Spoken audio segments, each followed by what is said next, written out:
Disclaimer. The views and opinions expressed in this episode are those of the GOAT, or the greatest of all Titos, and do not necessarily reflect the views or positions of all Titos or uncles around the world. Possibly a few, but definitely not all. Kailangan ko na ulit magkulay ng balbas. Naaliw ako. Hehe. Hi, kamusta? It's your Tito E-Boy, otherwise known as the GOAT, or the greatest of all Titos, and welcome back to the channel. Naaliw na ako, parang nagkaroon ako ng opening spiel. Sana hindi ko nakalapatan, naaliw ako. So, medyo matagal na to. January 17, 2023, Apple announced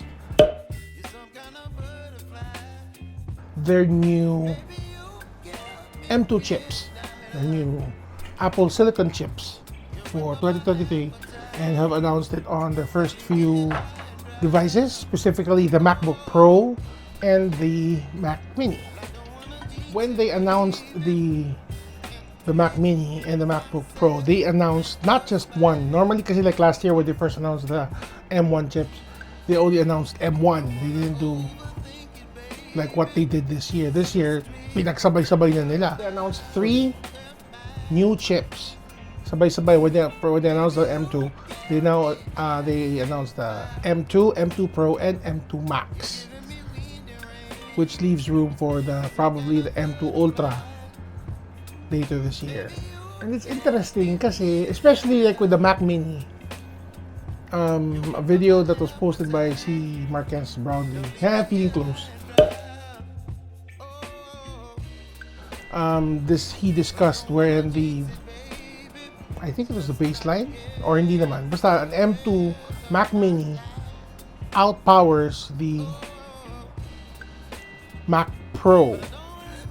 I don't know if it was mid-range or mid-spec or high spec. Basta, the M2, yung Pro line ng Mac, the desktop. And we know that desktops are far superior than portables or laptops. So, that speaks a lot. Tapos, so wala lang. So, I was just curious of how much I can get for a M2 Mac Mini. Yung CPU lang naman siya, wala pa siyang keyboard, mouse, and monitor. So, and I was surprised. Yung kanilang base model, the M2 na siya, you could get already a Mac Mini for 36,000 pesos. Insane. And the reason I was thinking about it, wala lang naman, kasi parang the Mac Mini can actually count as a portable. Example, you're going to a resort or hotel. Siyempre, sigurado may TV doon. So, ang kakailanganin mo lang, HDMI cable, mouse, and keyboard. And basically, bring your work there. And I was thinking about that kasi parang gusto ko na this year, ang goal ko is to have a setup, a freelance work setup where I can bring it anywhere. And so far, siguro mga 70% is now leaning towards tablet. Pero kasi what I'm doing with YouTube and stuff like that, hindi ko talaga gusto yung iOS, especially with the software that I'm using, yung inShot. It's just a few more extra steps when you're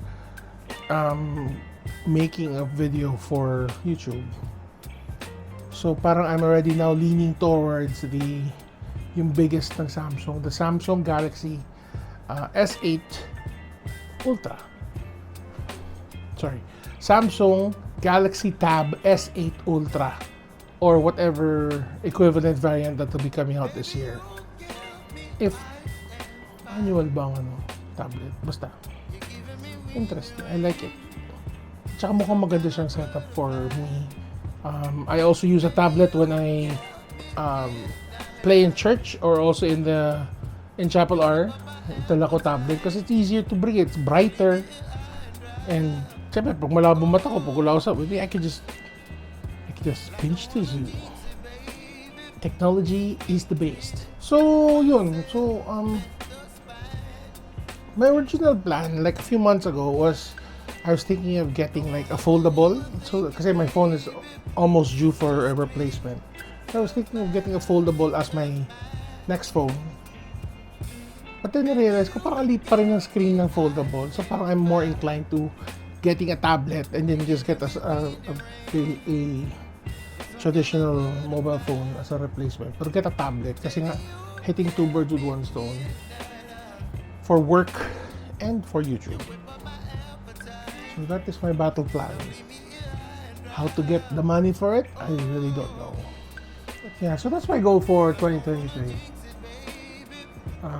If I don't get a new phone, at least I want a big tablet.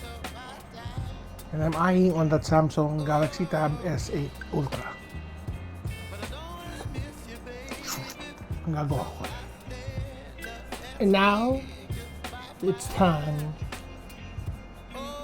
for today's Tito joke of the day.